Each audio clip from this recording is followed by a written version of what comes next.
Hey, what's up, everybody? Welcome to Cyber Starters. If you are looking for a highly engaging and relevant discussion focused on cybersecurity entrepreneurship, covering topics from how to start a business to challenges that entrepreneurs encounter to strategies for effective problem solving, welcome. You are in the right place, my friend. Alongside my co-host, Ryan Leirvik, CEO over at Neuvik, I, Gerald Auger, and Ryan will be hosting Grace Chi from Pulsedive today as we dive into the topics of bootstrapping. And bootstrapping, the case for bootstrapping, whether or not to get VC money or bootstrap yourself, some of the benefits, some of the pitfalls. We've got a great show for you. I'm super pumped. If you're in chat, as always, if you're live with us, go ahead and throw questions in. We are here to serve you, and we're here to help get as much interesting information about the experiences from Grace out to you. So I want to say what's up to Casually Joseph and Chuck and Cigar. I see all you Matt McDaniels out there. Ryan, have you ever had to bootstrap your company? Oh, yeah. This is a timely topic. In fact, we did at Neuvik. We actually didn't have time to go out and talk to other people and start putting the pitch decks together and others. So we started right off the bat. So yeah.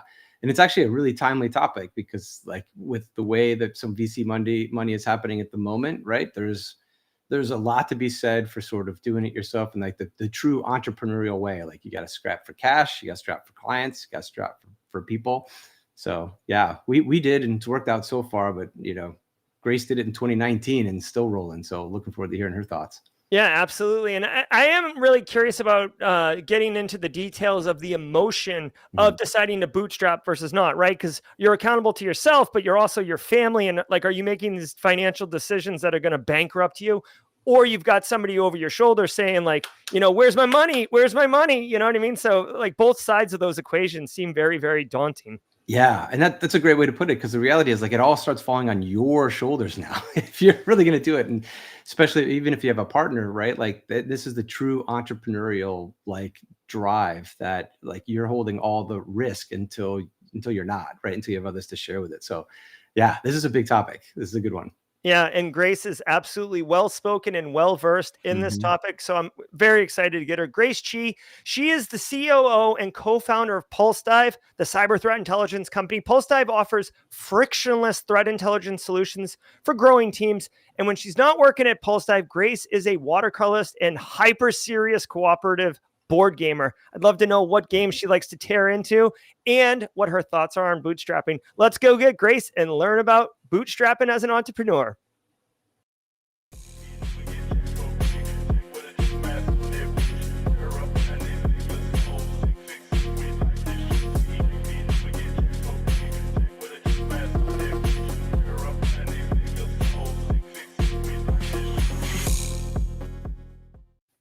Hey, what's up, Grace Chi? How are you? Hey, how are you? Thanks for having me on. Heck yeah. So on the intro here, we were talking about, bootstrapping and the benefits of bootstrapping. I guess, Pulsedive or perhaps another entrepreneurial opportunity before Pulsedive. Have you ever had to make the decision whether or not to bootstrap?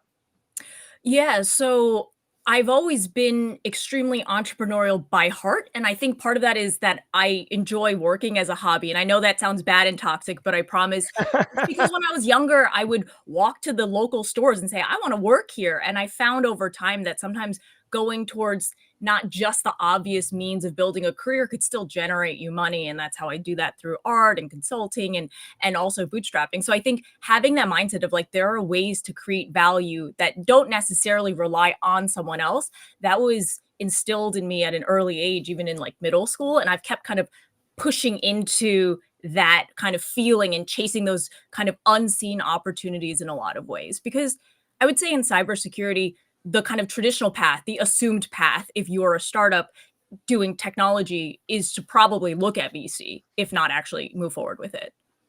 Yeah, and it certainly seems faster doing the VC stuff. But before we go down that path, I'd love to just kind of dig in a little bit. You said you've always been entrepreneurial. So people in the audience, like Kimberly, what's up, Kimberly, Kurt, Casually Joseph, Nerman, like some of the people who are in chat, some people tune into Cyber Starters because they're aspiring to be an entrepreneur. They're aspiring to launch their own business. I'd love to kind of hear, how did you know you were entrepreneurial, or how did that manifest, and how did you know? Because I want to know if it resonates with some of the people in the audience. Yeah. So I think the moment I got one of those like nuggets where just somebody says something passing to you and they kind of stuck with me and I was like, oh, I can validate this theory is one, I in my career, I started not in security, I started in the marketing and the business side of the house. And I kept finding myself taking on more roles and being like, oh, that's interesting. Let me optimize that function. Let me make sure I'm building connections with product and finance and accounting teams and engineering teams. And I wanted to get more involved. So I found myself in like smaller teams wearing more hats. So that was one natural progression where I just wanted to learn everything and understand the business. The second piece is very discreet. I was working at an architecture firm, old school building, not like technology architecture.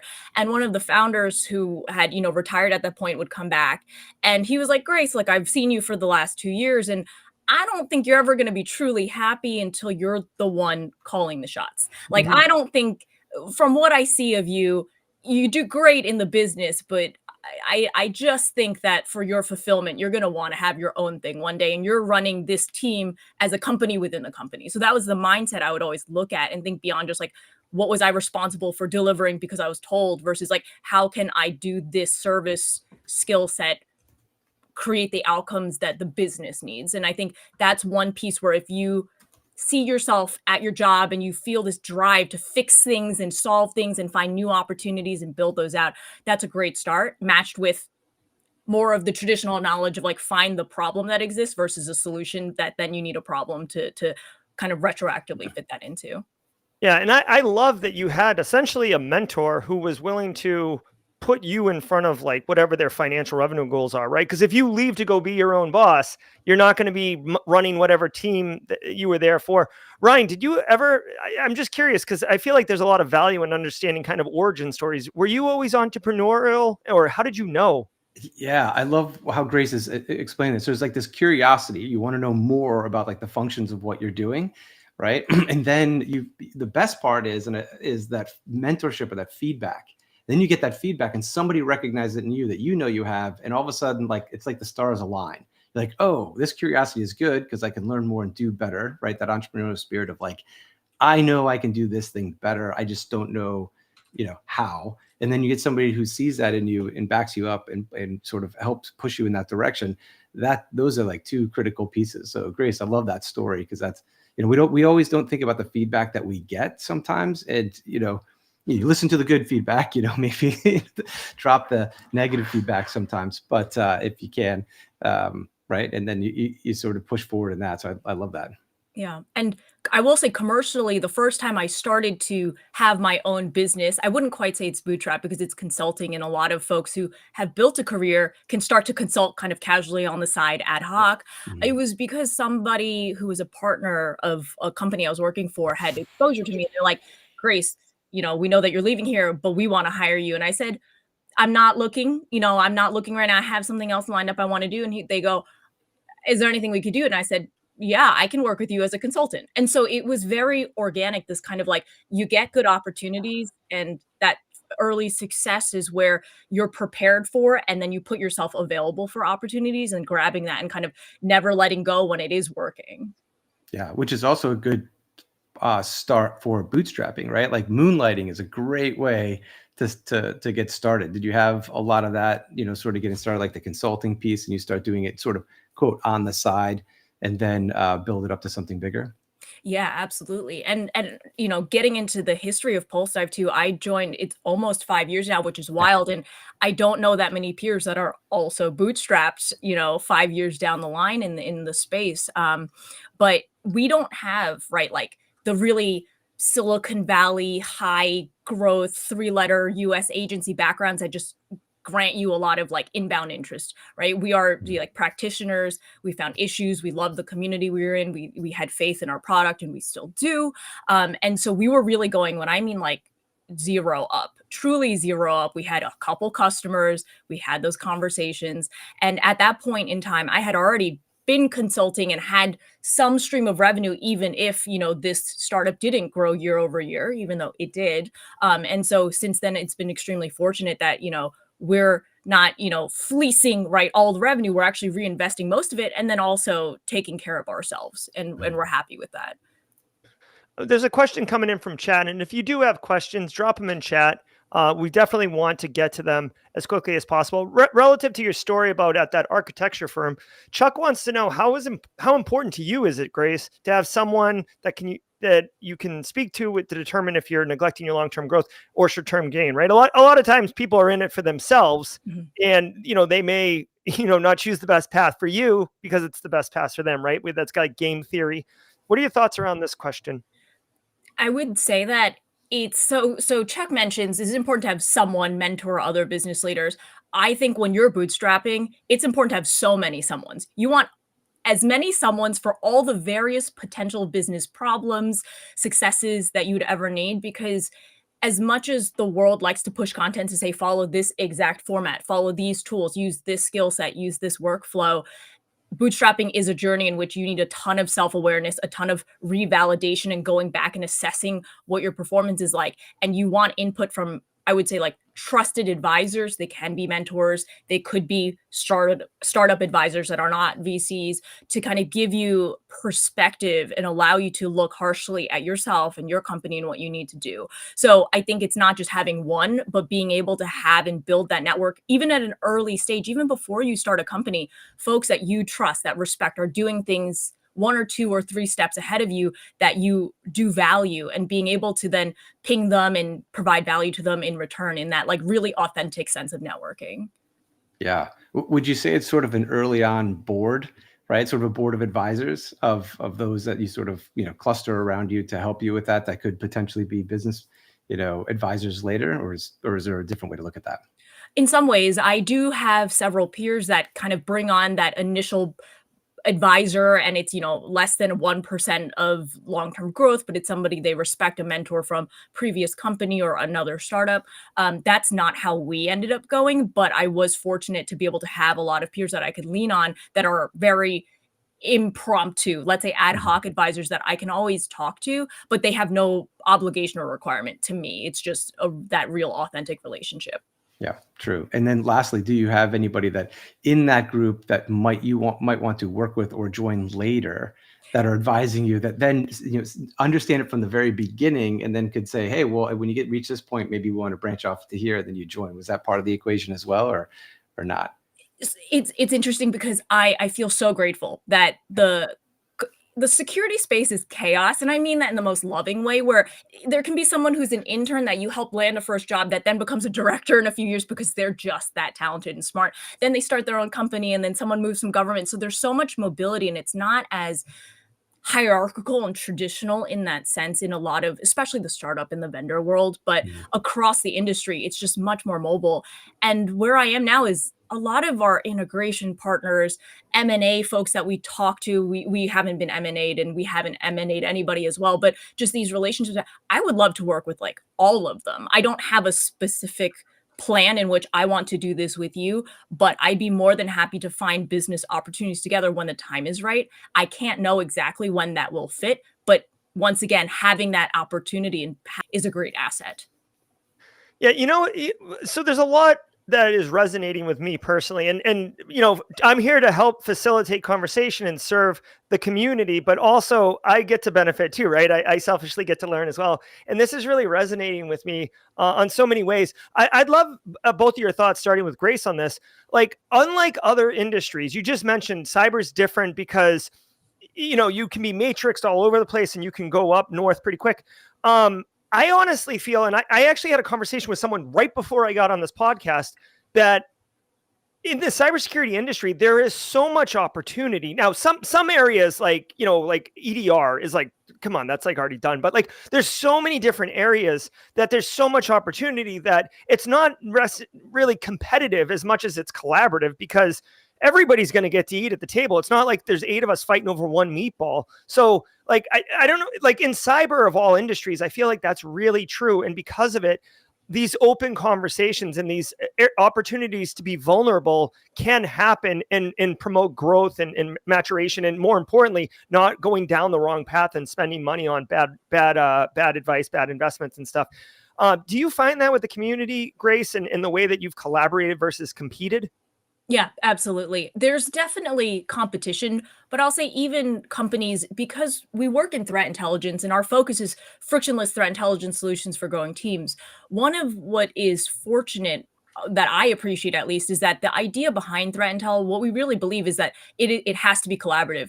Every single company cannot have a silo of all the knowledge they need about every threat actor that's changing, all of the infrastructure, which is like refreshed, daily, weekly, hourly, even. And so it has to work together. Of course, different products will be stronger and have different differentiators and compete. And there has been a lot of growth and consolidation and new upstarts still in the threat intel specific space. But when it comes to just business and helping each other succeed as a company and giving each other advice, I've been fortunate that we are in this very community focused, practitioner focused world that it doesn't feel very like, oh, I can't share that with you. Obviously, there are limitations and we don't want to get in any like legal, muddy waters, anything like that. But the industry itself is one of the reasons why I've been able to do this for 5 years and continue because of that inherent kind of outlook on life, outlook as a threat intel practitioner. Yeah, people are trying to help you. What about you, Ryan? You ever seen Yeah. this? 100%. And I love the way Grace lays it out because it's sort of a perfect example of the problem. The problem keeps getting worse for better or for worse. Like, right. We keep stacking more, imperfect technology and pushing it out to production quickly, and the connective tissue between them all, the connectedness between them all are just creating vulnerabilities and flaws. And then, of course, threats are going to try to identify those and try to do whatever they're doing on it. And it keeps getting worse, right? And there's not enough people. So you wind up with just how Grace explains it, like you wind up being peers with those, either people are coming in entry level and trying to figure out which silo do I want to go into to start with. And then of course you're going to cross those later. But then as you grow, you wind up in different places that are also seeing the problems. Either it's corporate or a small startup or a government agency or somewhere else, right? NGO or something that you're trying, or in academia where you're trying to solve the problem, and you wind up collaborating very quickly because the problem is actually growing more than those that one can do it or two even understand how to do it. So, in startup world, it's really important to maintain those networks because you never know what new idea is going to come out there that's going to introduce new vulnerabilities, which new threats are going to want to take advantage of. And then you're going to need people that understand that particular piece of it. And if they're in your network and they understand it, yeah, you're going to rely on them. So yeah, I love the way you laid that out, Grace. It was awesome. So turning the conversation specifically to bootstrapping, you had mentioned whether or not to make the decision to bootstrap versus VC, and you laid out a couple options. I'm kind of curious, like when you're doing the decision, I mean, is the decision to bootstrap before you start the business? Do you start the business with like a little bit of scratch and then decide like what's our growth potential? Like, is it a art form or is it a science, Grace? I think with anything in business and life, as much as we want things to be science, and in cyber specifically, we think a tool will solve our problems, it is a mix. You need data, you need processes, but at the end of the day, there is no perfect answer. And until some magic AI, which I don't think is anywhere on the horizon, can just tell you, hey, this is how you're going to run the business and make $100 million next year in revenue. It has to be a lot of intuition and self-awareness. I keep repeating self-awareness because I think it's a skill that even if you are not an entrepreneur with your own business, if you want to be an entrepreneur for your own career and build that life and that path you want, you'll need to be deeply, deeply self-aware and unafraid of kind of feedback and criticism. So it's definitely a mix. And I will say that we are bootstrapped. We have been bootstrapped. We are happily bootstrapped at this point, but it's not that we have ever been anti-VC. We don't think VC money's bad or it's the wrong path. It has just not been the right, perfect inflection point of really benefiting from the money, but also needing some of that money to hit, that we just didn't ever find that right moment. And we've also been able to utilize our contracts and our sales to basically act as seed funding for ourselves as we grow. So we've been fortunate, but we are not anti-VC. Yeah, perfect. Because it's not really a distinction between either or, right? It's not good versus bad, anything along those lines. It's just sometimes it's a fit, right? So, I mean, for us, for example, we didn't really have a lot of time, right? We had people that wanted to do work with us and we were going to get started. Early on, we had a group, a big organization that was like, hey, we want to invest in you. And, in terms of fit, we looked at it and said, Would love to put the pitch deck together, love to put the P&L together, and the pro formas, and kind of go through the roadshow stuff. But like, honestly, we don't have time right now to sort of have that conversation, because every minute we're having that conversation with an investor, like we're missing out on a client conversation that wants to do work in the contracting and all the fundamental pieces to like line up the resources to the contract, to the work. And it literally became a function of like time versus, funding. And for us, that just forced us into bootstrapping, because it was like, it's a fortunate position to be in, but the fit just wasn't there. Even though we really wanted to do work with those that wanted to do the investment, because like they come with a lot of network and connectivity and all problems for you to solve. But sometimes it's just like, hey, we only have so much time, and we're going to focus on the client service. We're a services business, so we're going to focus on the client services business first, and then maybe later, as we sort of grow, right, we'll have that conversation. Did you have sort of a similar thing from the time versus practice piece, or something different? Yeah, a couple notes there. Also, moments in which we kind of picked our path and said, "Hey, look, we're not going to go hard on looking for VC funding," is also choosing the business model in which we wanted to grow. So we actually pushed out in, I would think, 2019, 2020. We'll see if I can remember 2021. At some point, we pushed out a more kind of self-service, smaller dollar piece offering in a subscription called Pro, because we were like, listen, if we want to go full enterprise, which we did not, if we want to go full enterprise with that enterprise sales team and go to market of 12 to 18-month procurement period, that does require different infrastructure and kind of upfront scaling that we wouldn't have been able to afford if we wanted to compete at that like market leading level. And so instead we were like, we are able to sustain ourselves and push this out and build the marketing and sales funnels that were much leaner, to be fair, and support ourselves that way. So we had made choices like that. The other piece you had mentioned is about focus.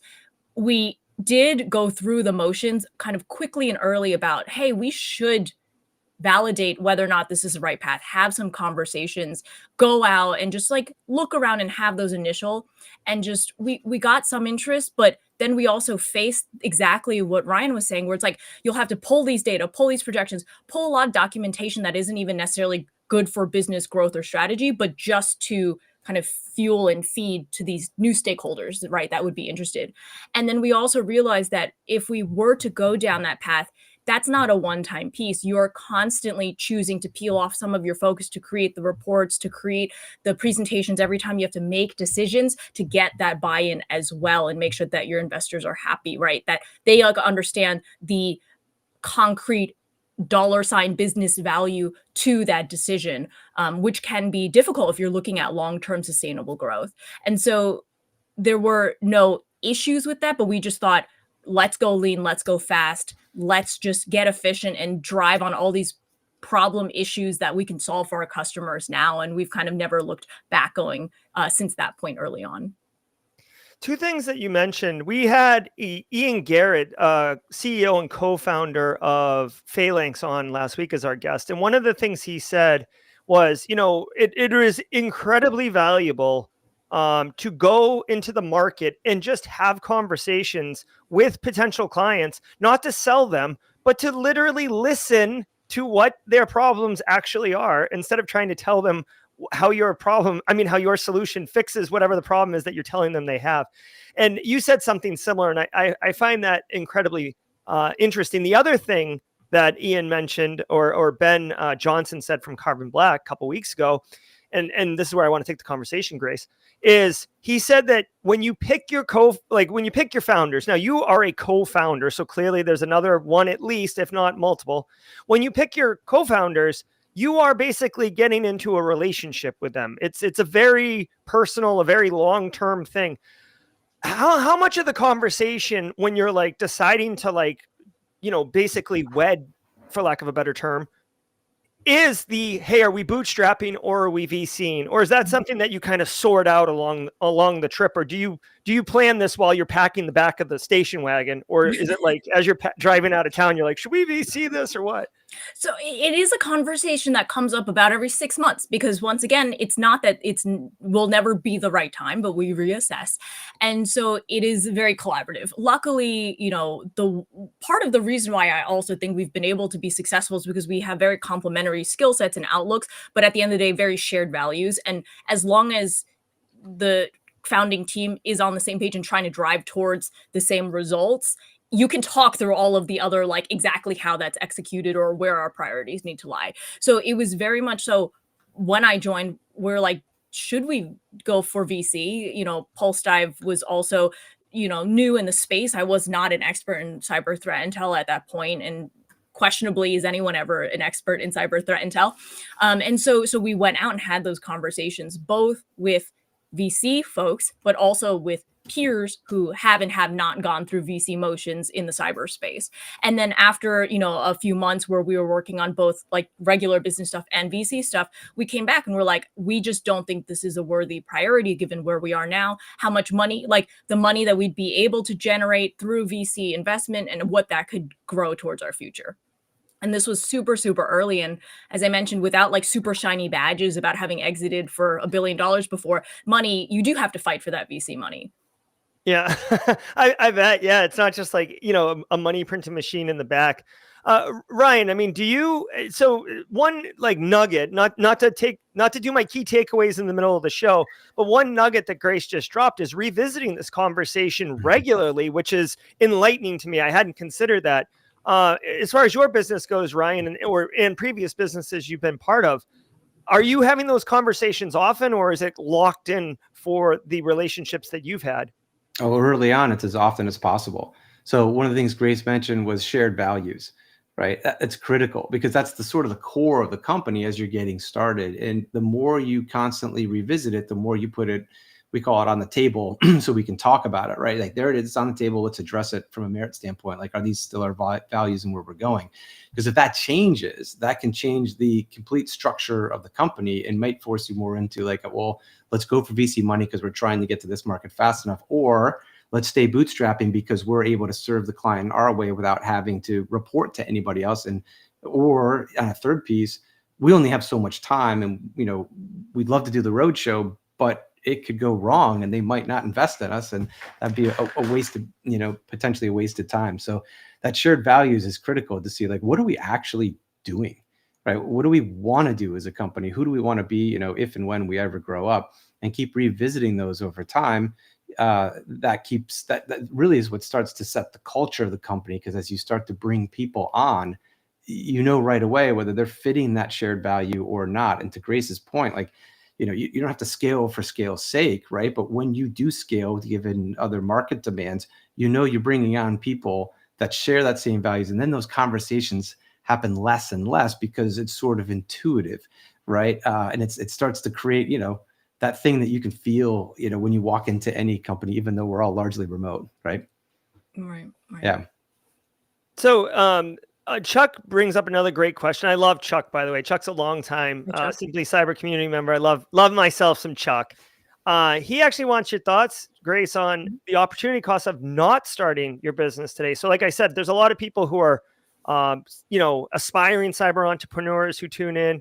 And, you know, I don't know how long it took you to make the jump, if you will, because it very much is a leap of faith. Making that decision to quit your job, basically. So what are your thoughts around opportunity cost of not starting? It's interesting because there's the opportunity cost of not starting and then flipping it of staying where you are. One thing that is true, bootstrapped or not bootstrapped, is I talk to a lot of cyber practitioners who are just so smart and so driven, and they see a lot of challenges and issues that they think they can address, and I'm sure they could, but you do have to acknowledge that even if you're really great at solving a technical skill or a specific skill set, having a company means you're gonna have to do stuff that right now you may poo-poo on, right? Let's not curse here, but that you might not value, that you might think is frou-frou or BS or a waste of time. When you're running a business, you will have to do all these things.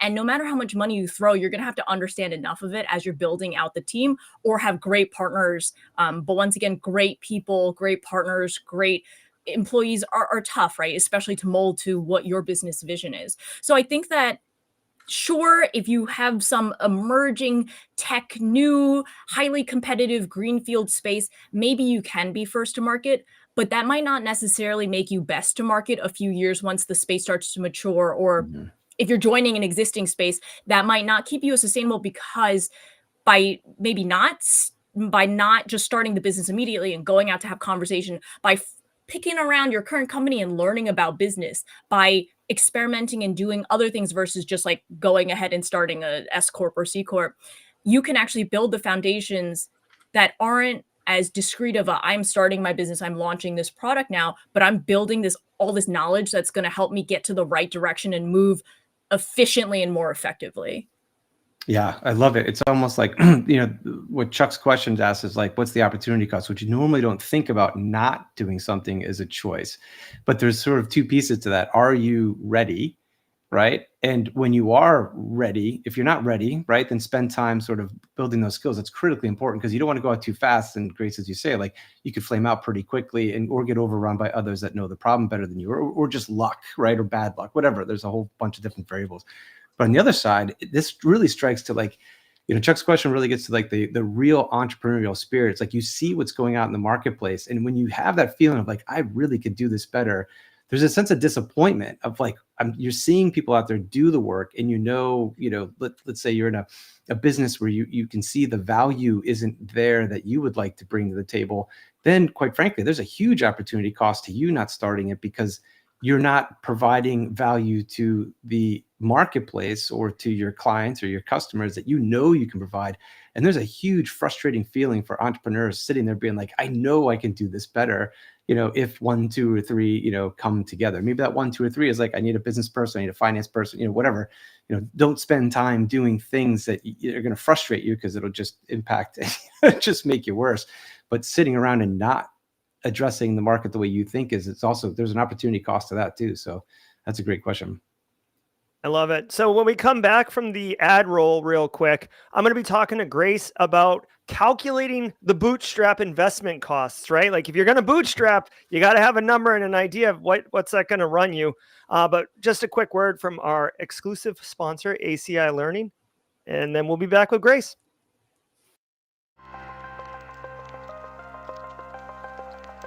You chose a career in cybersecurity, and you follow this podcast because you're passionate about being at the top of your field. But let's face it, not all training is created equal. Don't settle for boring training that leaves you uninspired. You deserve the best to support your dreams. At ACI Learning, our instructors are legends in the field. Our studios are state-of-the-art. We're always on so that you can be too. We're equipped to pivot and cover every emerging trend in cybersecurity. Because in this fast-paced industry, you need training that keeps up. But it's not just about the expertise. Our on-demand video training is designed to be actually fun to watch. We believe learning should be exciting, not a chore. We offer training in every major vendor and certification. ACI Learning is on it, so you can be too. And don't just take our word for it. See what others are saying on Trustpilot. Real reviews from real professionals who have experienced our offerings firsthand. Choose ACI Learning because support for your cybersecurity career deserves nothing but the best. All right, welcome back. Thank you so much, ACI Learning, for sponsoring season 1 of Cyber Starters. So, Grace, we're going to bootstrap, right? I bootstrap Simply Cyber. I'm a huge fan of bootstrapping just because to be simple-minded, it's less complicated in my mind. I'm like, oh, it's less complicated. I got less people to talk to.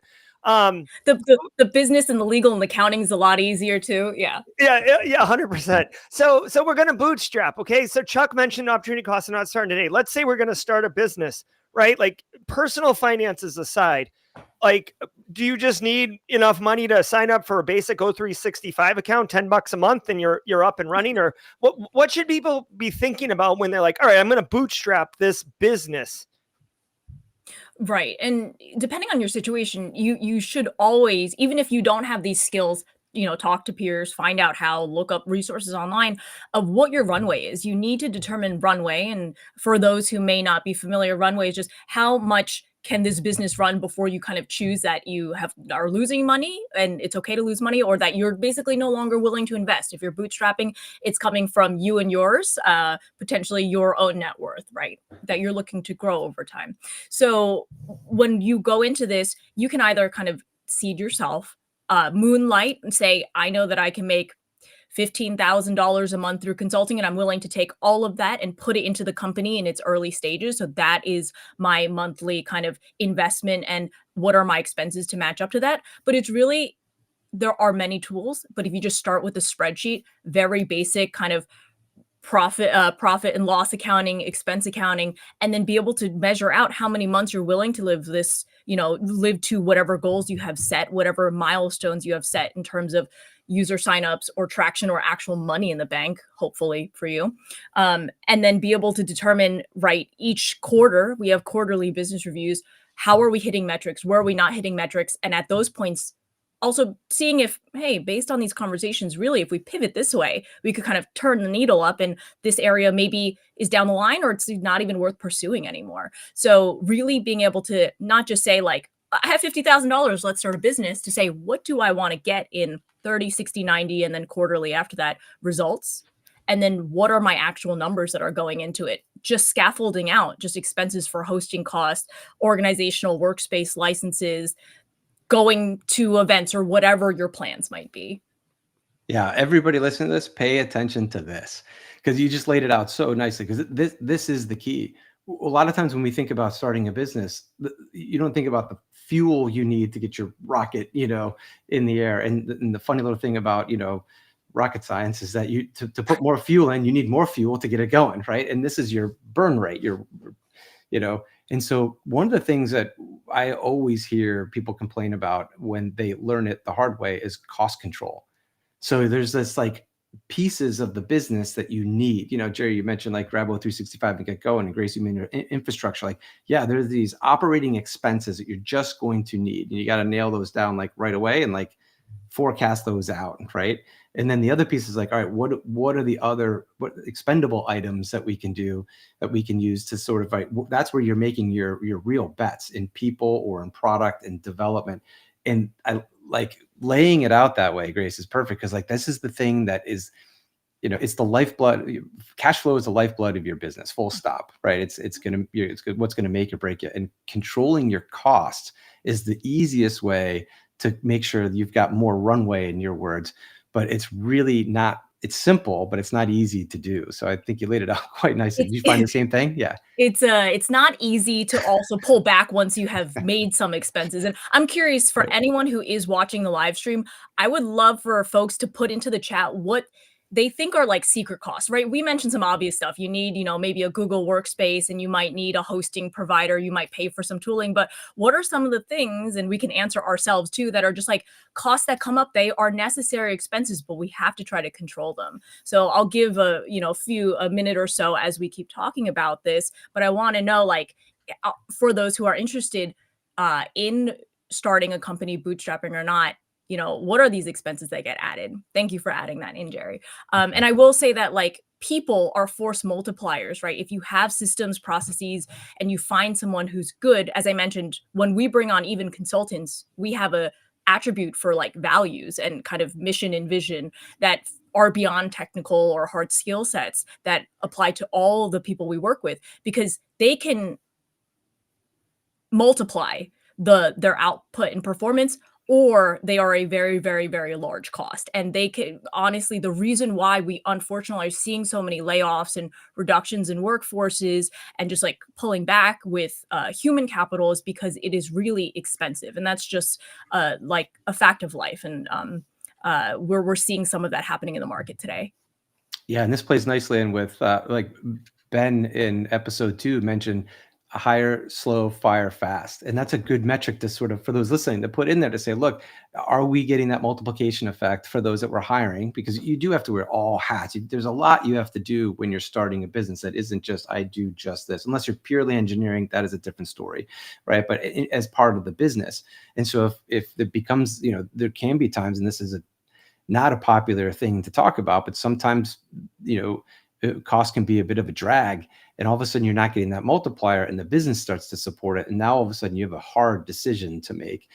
So this might be, this kind of plays into your point and Ben's point on like hire slow and fire fast, because sometimes it's just not a good fit. Yeah. And I think a piece to, I think what Ryan and Jerry were both saying before about cost, managing costs, there was a point a few years back, call me too resourceful or too conservative, because when you're bootstrapping, this is your own fight. You are on the line. This is your accountability, 100% accountability, which we like, but also comes with risks. There was a moment in which we looked at our bank account, we looked at our income, and I was like, hey, to our founding team, I'm like, we can do this forever. Like we're at a point where we're profitable that our run rate is infinite, but that's not a good thing because that means we should be growing. So then in those rare cases, and I feel so grateful I can even say this, that I had to kind of like smack ourselves being like, we're not gonna starve next year. We have enough cash to grow and hire and really boost, our development and investments in innovation. Then you can start to look at how to strategically spend costs versus immediately thinking I need this whole stack of shiny A+ great technologies and tools, running out of money too early. So I think that is also very natural for bootstrappers to be really cost cognizant. Yeah, 100%. People are dropping all sorts of things in chat right here. I'm going to just bring some of them up, and then we can talk about them. Casually Joseph getting a little meta, talking about time is a secret cost, really valuable. Jeff White talking about finding accelerators and embedded angel groups. I don't know how, like, if there's cost associated with finding those. I haven't played in that space, so I don't know. Being honest with yourself, that's kind of a hidden cost about the actual costs, right? We have Kurt talking about lots of startups end up spending money on employees, keeping them happy, like ping pong and foosball and stuff like that. And amenities. Yeah, amenities. I feel like that. I feel like, I don't know if this is true, but I feel like Google kind of like established that as like a norm. And then everybody was just trying to ride the wave of like, oh, we're the next Google. And in reality, they were just burning VC money. But that's not really bootstrapping, right? I don't know how many bootstrap people have like a kegerator in the break room and they're like encouraging their employees to like get drunk. But you know how it goes. And then, of course, this one resonated with me. A lot of software tools out there to help you move faster, be more agile, et cetera. And then, the business side, like you'd mentioned earlier, Grace, about licensing and CPAs, lawyers, financial managers, insurance, all those things that are not, the practitioner is not loving, right? The practitioner is not like, yeah, let me get a permit and some insurance up in here. It's much more like I need a shiny bauble. So definitely a lot of hidden costs, and keep those hidden costs coming, if you will. You got something, Ryan? Yeah, to get super practical. I love it. So everybody, like, those are great hidden costs. And this take this moment we just did right here and put it in your memory bank to come back to, because this is a great exercise on how to think through all of the things that when you start a business, you probably aren't thinking about that are going to cost you something, either time. I love the time one, and also all the practical ones, the insurance, the subscriptions, the costs, and you forecast that out and say, okay, and this is what Grace was saying, put it in an Excel spreadsheet or sheets, G Sheets or whatever, and forecast it out and look at that realistically and be like, this is pretty much what our cost run is going to be for the year before we even hire people or give salaries. I mean, insurance, you'll have workman's comp and things like that. But even just like, executive and officer's insurance or whatever the case might be, like that stuff starts to stack up. And then the next year adds 17 to 18% of that cost itself continues to grow.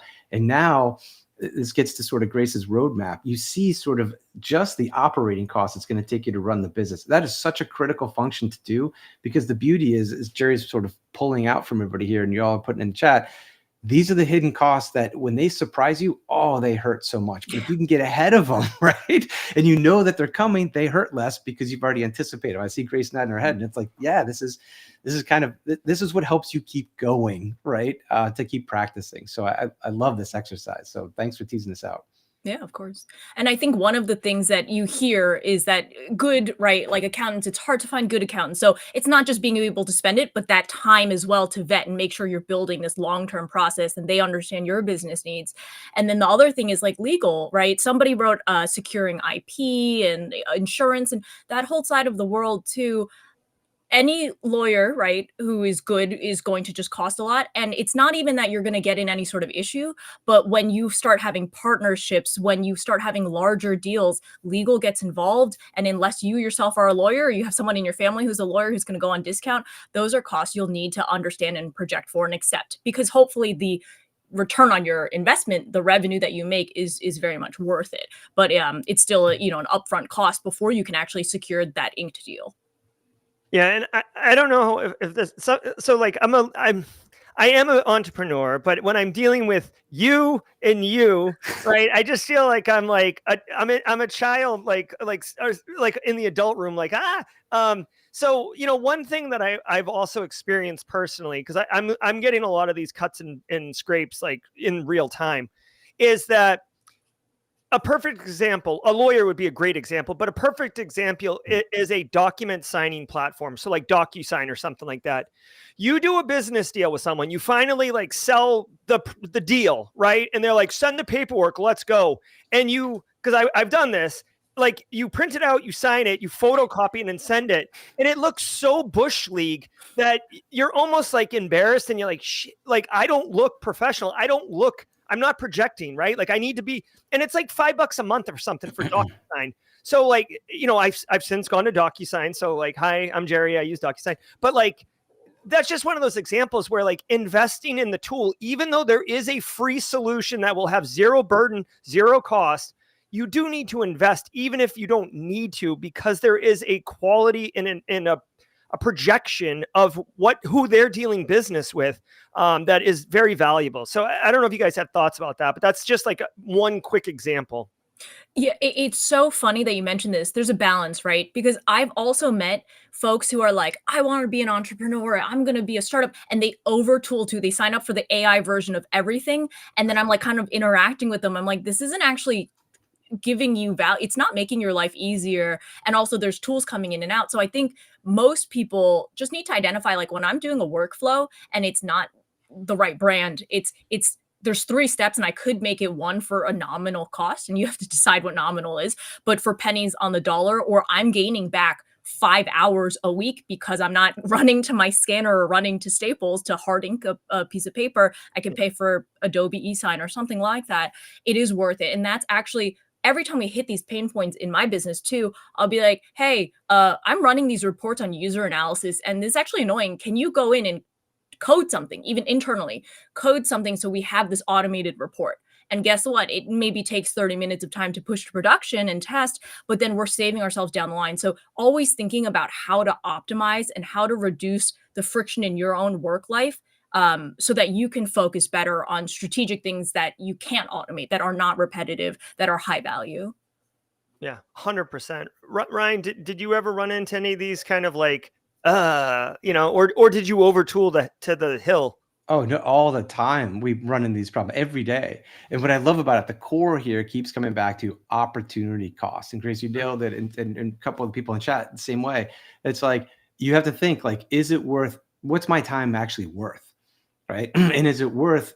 Am I going to be a really high valued photocopier, printer, scanner, when nothing against that type of a skill, but your opportunity cost is going out there and doing something for the business. So yeah, this fits in like the baseline subscription cost, right? Of like, what do you want to pay for and what do you not? And then just forecasting these things out and thinking about them is a really good tool.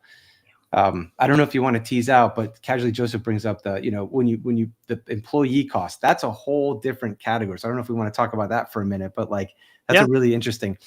Well, I mean, if you're bootstrapping, taking on labor, it is always the most expensive line item on your balance sheet, right? Labor. Mm-hmm. So making that decision is a huge. I personally haven't really had to deal with that, so I can't speak to it. But it's a great point, Ryan. To bring up whether or not the decision to take on staff.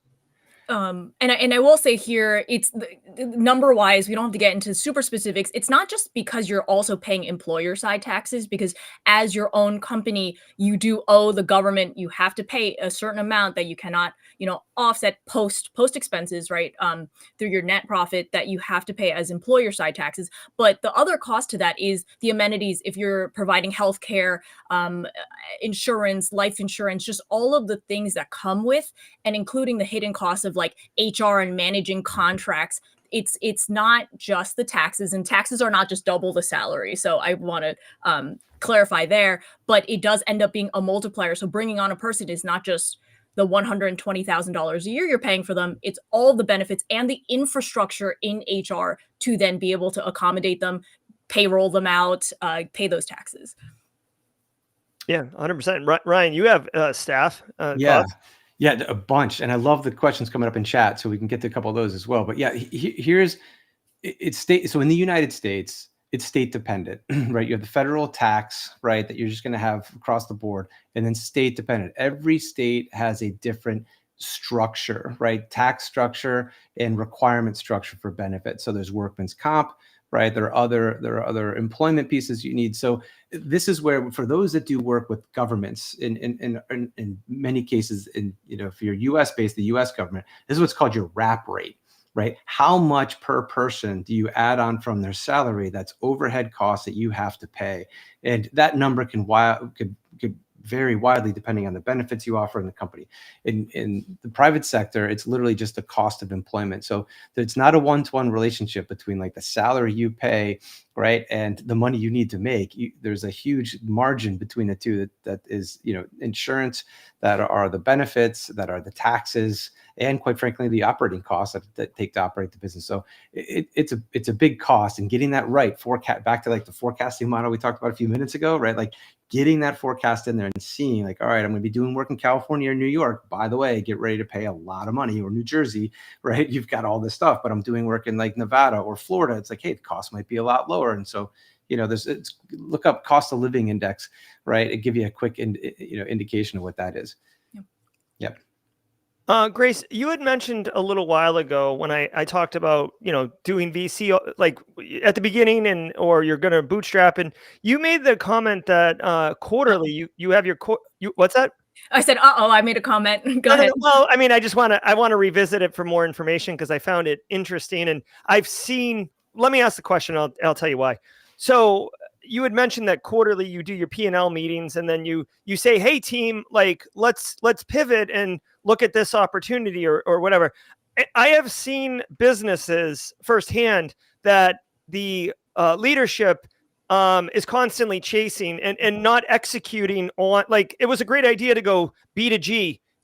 But then, you started the flywheel and then you're like, let's go BD. So when you were talking about pivoting quarterly, how do you ensure that you're kind of following your North Star, which has become like this new buzzword for me? Like, you're following your North Star and not necessarily chasing your losses, I guess, for lack of a better term. Yeah, there's so many pieces in there that's really interesting, because one is like, you never want to be chasing features that other people have put out. You will always lose that battle, especially if you're bootstrap. You'll not be as fast as the people who just brought in $50 million, right? Mm-hmm. So there are essential, right? There are essential improvements you might need to make as your business grows. But for us, it's not that every quarter we're pivoting. It's more like, we don't have VC. So we don't have outside investors that we need to report to, but that practice is really important to say, like, let's take a moment and avoid just like the weekly noise of just junk we're working on, right? Leads and demos and integrations, and say, okay, what's the heartbeat? How are our finances? What are our runway? Where are our deltas? How are we going to grow expenses, or, utilize some of the expenses that we have budgeted, but maybe haven't employed yet? Do we still need to do that? And then also looking at, instead of just saying like, oh, there's this shiny new thing, we evaluate, is there new on a holistic level? What are we hearing from our customers? Are we running into the same like no blocker because we don't meet FedRAMP or some sort of compliance requirement to work with the government? So does that mean that we need to like scale back on focusing on XYZ types of clients? So it's really about saying like, what tangible, concrete, new information have we observed in the market from competitors, from our own user community? What are the results of that research? Because we do stay connected with our network quite a bit. And then how does that impact the priorities we've already set? So it's not necessarily like, let's find the next thing to work on, but can we make sure that this is still the right one? And so for Q4, for last year that we just had the conversation, we had a year-over-year look as well as a quarter-over-quarter look. A lot of it is stable. We saw some positive indicators in some product market, like some portfolios, and we decided to like not so much develop and focus on another one because our confidence level of the success of that outcome was a little bit lower.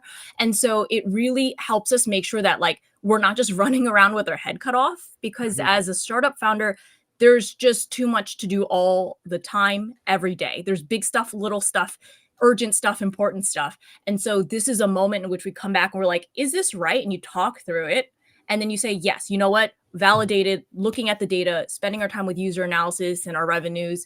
This is the right place to invest. Let's keep going. And like, also let's look at how much we were able to hit on the milestones and the expectations we had from the last quarter or the last year. So it really is all about making sure that you take that time to work on the business than work in the business. Yeah. Okay, that's a lot different than like running in, 5 feet in this direction, then turning 90 degrees and running 5 feet in that We direction. can't afford that. I wish. Yeah, absolutely. Ryan, any thoughts on I guess making sure that you're marching in the right direction every time versus chasing those losses?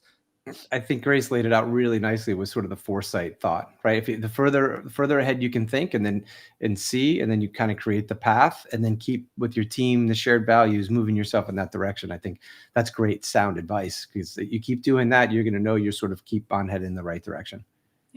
Definitely. So we've only got a couple minutes left here. I do want to share Pulsedive right here. Let me share this up with you guys so you guys can fully drink this in. Oh, there it is right there. I got the sticker merch. I love it. Yeah, I got the holographics that came in this year too.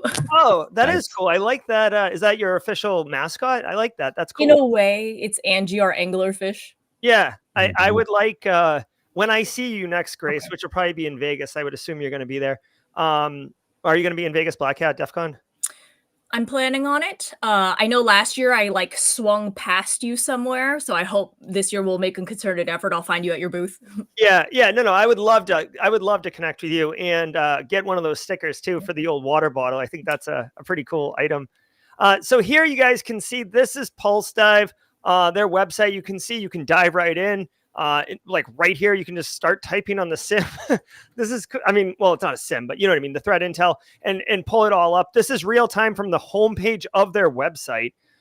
Pretty cool. Like nice feature, Grace. This is like very, very, not the word, inviting. Yeah. It's very inviting. I'm sure by design, right? Like you're like frictionless. That's part of our values. That's what we decided. And frictionless threat intelligence solutions for growing teams. So it doesn't matter how much threat intel capability you have. If you have any sort of interest in doing that research and understanding threats, we want to make it as easy as possible for you to find your answers. That's awesome. Yeah. So I brought it up right there. I dropped a link in chat right there. So you can definitely go check out pulsedive.com. Grace, thank you so much. Any final thoughts, projects, anything for 2024 that we should expect from Pulsedive or from Grace? Well, I'll leave it on something fun because everyone can go to the website, check it out. You can also reach out. Jerry, will you share my contact or should I drop that now? No. Yeah. If you want, I tried to pull your up LinkedIn and for some reason I couldn't pull it up. So, I mean, if you want to just type it, I'll bring it up while you're talking. If it's that easy to multitask. No, but we'll make it happen. So this is entrepreneur life, right? We're wearing multiple hats up in here. Yes. So I just dropped my URL for you to share. Everyone, I encourage you to send me a connection request and ask any questions you have about threat intelligence careers. I've been just about to publish my new report on the state of CTI networking. So the connections of human to human contact for improved security outcomes. But for fun, I know we mentioned board games in watercolor. I'll just say this is my newest illustration card for the Lunar New Year coming up that I just printed and I'm sending out. That is really cool. I like that. Yeah. Do you post that stuff on Twitter or LinkedIn, like when you do new watercolors? No, I have a lockdown personal Instagram account. But I think only once in all 5 or so years did I actually post a actual watercolor time lapse. It's also on my LinkedIn, so you can go search for that. Everything else that's creative, you'll see in terms of like our website designs or some of our swag is stuff that I've designed or I've used some of my artwork in. So I get a lot of creative outlet as well running the marketing and sales piece of it at Pulsedive. Did you create the anglerfish sticker there? This, I'll give a shout out. This was actually from Miscreants, and Miscreants is a marketing, I'm going to get it wrong. It's cyber only kind of marketing and design services. So Sean runs that, and they've done a lot of cool work in the space too. They're fantastic. Yeah. Sean's great. Yeah. Oh, cool. Shout out to Miscreants. I'm going to have to go check that out myself. And really quick, this is Grace's LinkedIn. I dropped a link in chat, but this is what it looks like. So, there's a lot of Graces on LinkedIn. So I want to make sure you get the right Grace and the one that is awesome and the one who has been joining us today. Grace, thank you so much for your time today. I genuinely appreciate it. I know chat loved it. You dropped so much knowledge bombs. I personally grew from it from my entrepreneur perspective. So thank you very much. You're welcome. Thanks for having me on. 100%. Absolutely. Thank you, Grace. Ryan, you want to do our key takeaways?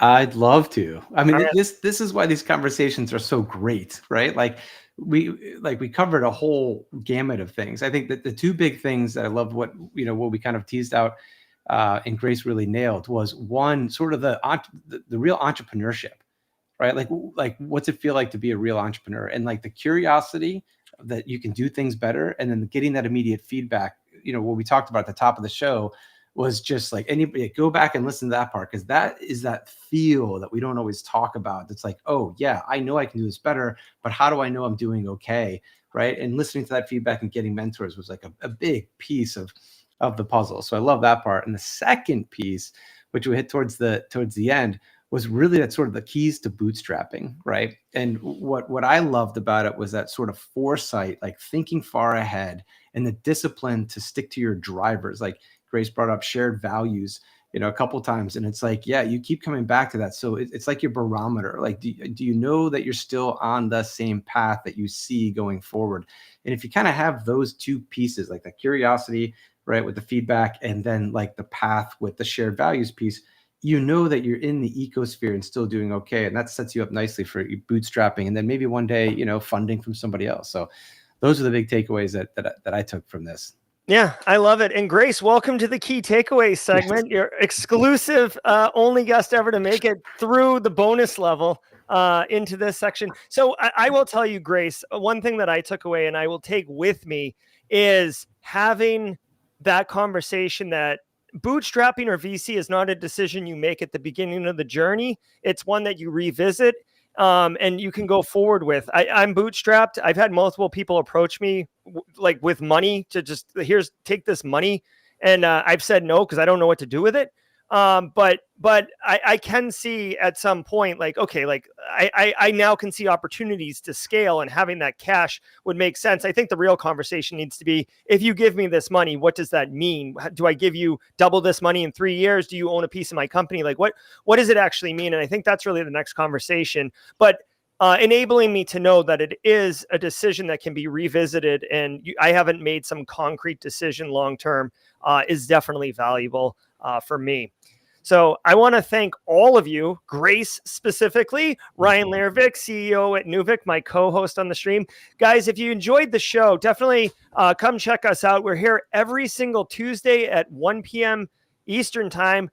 Next week's guest is going to be Paul Imey. He is the co-founder, and I believe he is technically the CEO of Ceteria, which is a MSSP security company here in the low country of Charleston, South Carolina. Great guy, former NSA operator, tons of experience and knowledge he's going to drop on us. So definitely come back next week. Mark your calendars. We'll be back. And on behalf of Ryan and myself, special thanks to ACI Learning for being the exclusive sponsor of the show. We'll see you next time. Take care, everybody. Bye, everybody. If you got value from that amazing interview, be sure to check the entire back catalog of CyberStarters interviews for more tips on launching and the effective business operations for cybersecurity entrepreneurs. You won't want to miss our next episode, I guarantee it. Join the Simply Cyber Discord server at simplycyber.io/Discord to chat with the larger community and be made aware when we go live. We want all your questions answered. Until next time, I'm Jerry for CyberStarters. Stay secure.